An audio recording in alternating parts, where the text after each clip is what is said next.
Igor Shevrygan doesn't let his concern show. He works for the Russian language service of Radio Liberty, an American international broadcaster that offers reliable information mainly to audiences in Eastern Europe and Asia. But news of the channel's potential shutdown has left Igor and his team stunned, and Russian propagandists celebrating. This is a day to celebrate. Trump has suddenly announced the closure of Radio Liberty and Voice of America, which call themselves media, but are really just fountains of fake news.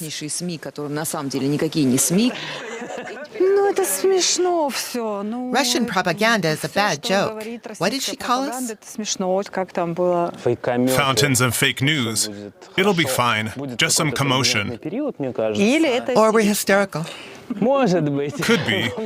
I just don't want to believe it's over. Igor Shevrygan has worked for Radio Liberty in the Czech capital Prague since 2017. His reporting on Russia's invasion of Ukraine has made Russia off-limits for him and his team. The station has been labeled an undesirable organization. President Trump's threat to shut it down came as a shock, but Igor does his best to stay composed. I hope to wear these shirts and jackets on air many more times.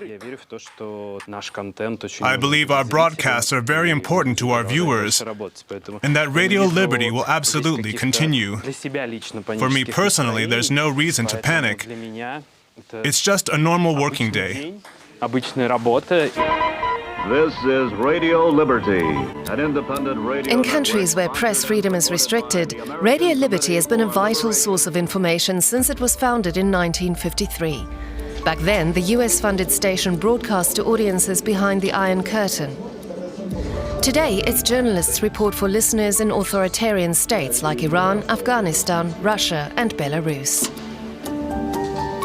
It's hard to imagine we'd be shut down, that these screens would go dark.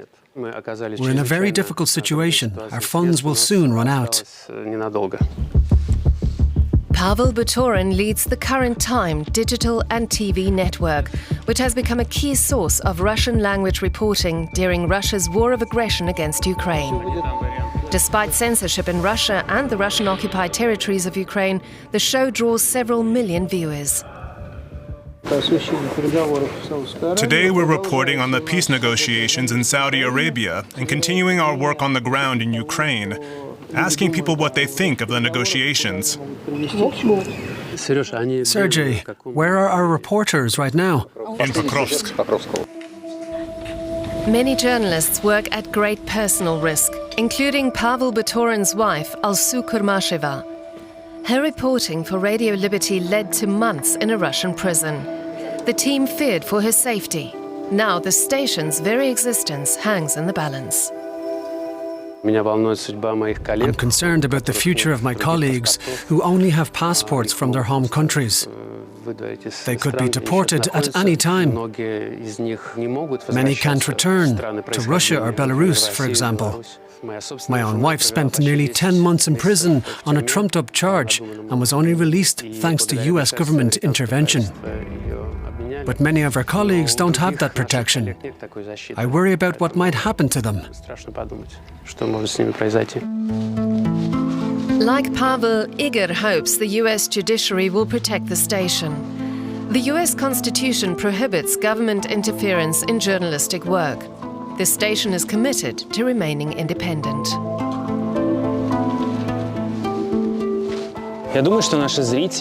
If Radio Liberty were really shut down, our viewers would lose a reliable news source that, unlike Russian propaganda, offers independent information. Without a doubt, it would be a serious blow to freedom of expression.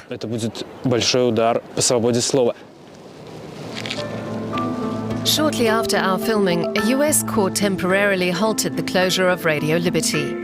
The legal battle continues and the broadcasters are not in the clear. Igor Shevrygan remains concerned for his job, his station, and the audience that relies on them.